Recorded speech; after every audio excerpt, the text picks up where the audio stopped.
It was past midnight when the millionaire's footsteps echoed in the dimly lit hallway. The moment he stepped into the small apartment, the sight before him made his breath hitch. There, on the cold hardwood floor, lay a man curled protectively around two tiny sleeping babies. No bed, no blankets, just a threadbare rug beneath them and a thin jacket draped over the infants. The millionaire froze in place, unable to move, his mind spinning with questions. How could someone endure this, and why? The story begins just a few days earlier. Ryan Carter was a former soldier, a decorated veteran who had served his country with honor. But life after the military wasn't kind. Injuries to his back made it hard to keep a steady job, and after losing his wife during childbirth, he was left alone to raise twin daughters, Emma and Lily. Every morning was a battle feeding them, keeping them warm, finding a way to stretch his meager paycheck. He'd sold almost everything he owned just to pay rent. The bed went first. Then the couch. Eventually, all that was left was the floor. Ryan didn't complain. In his eyes, the twins were his mission now. They were his reason to get up, his reason to push through the pain. But it wasn't easy. Winter had crept in early that year, and the nights were bitter. He wrapped his daughters in his jacket and held them close for warmth, ignoring his own shivering body. Sleep came in short bursts, always interrupted by their soft cries or the gnawing hunger in his stomach. He'd often skip meals so they could eat. On the other side of the city, James Whitmore was a self-made millionaire. He owned luxury hotels, drove imported cars, and was used to a life of comfort. But wealth had a way of making the world feel distant. He'd long stopped seeing the small struggles of ordinary people. That was until he received a call from his late brother's attorney. A strange legal matter needed his attention. His brother had once mentored a young soldier in the army, a soldier who, without knowing it, had a small trust fund set aside in his name. That soldier was Ryan Carter. James decided to deliver the news himself, more out of curiosity than obligation. He didn't expect what he walked into. The apartment smelled faintly of baby powder and cold air. The lights barely worked. And there, right in the middle of the room, was Ryan, broad-shouldered but worn down, his arm draped protectively over the sleeping twins. The millionaire stood in the doorway for a long moment, feeling something inside him shift. He'd seen business deals worth millions, but he had never seen a man look so rich in love and so poor in everything else. Ryan stirred awake, blinking up at the stranger. He tensed instinctively, old soldier reflexes, but James quickly explained who he was. At first, Ryan thought it was some kind of cruel joke. A trust fund? Him?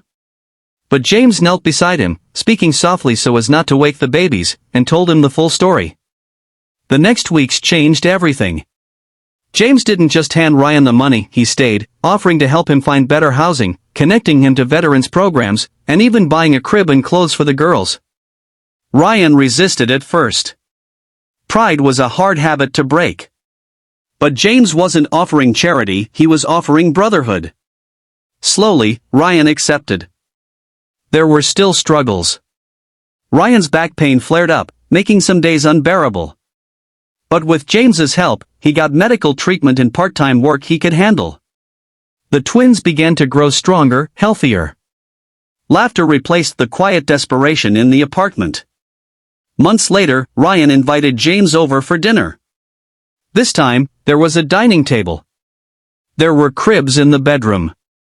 And there was warmth, not just from the heater, but from the feeling of family. James, the man who once froze in a doorway, now sat holding one of the twins in his arms, realizing that this unexpected encounter had changed him as much as it had changed Ryan. The lesson was clear: sometimes the richest people are the ones who have nothing but love to give, and sometimes the most valuable thing you can do with wealth is to put it where it can make someone's world whole again. That winter turned into spring, and with it, Ryan's life began to bloom in ways he had never imagined. The once empty apartment now echoed with the sound of tiny feet learning to walk and giggles that could melt the coldest heart. Ryan's eyes, which had once been dimmed by exhaustion and worry, now held a spark, something James noticed every time he visited. James had started stopping by almost daily, not out of obligation, but because he genuinely enjoyed being there. He would bring groceries, toys, and sometimes nothing more than his time. He'd sit on the floor, playing with Emma and Lily while Ryan prepared a modest dinner, often sharing stories from his military days that made James see him as more than just a man who had fallen on hard times. He was a hero who never stopped fighting. One rainy afternoon, James brought an envelope. Inside was the deed to a small, cozy house on the edge of town.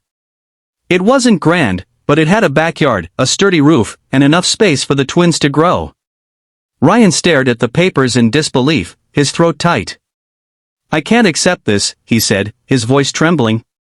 James placed a firm hand on his shoulder. "You're not accepting charity.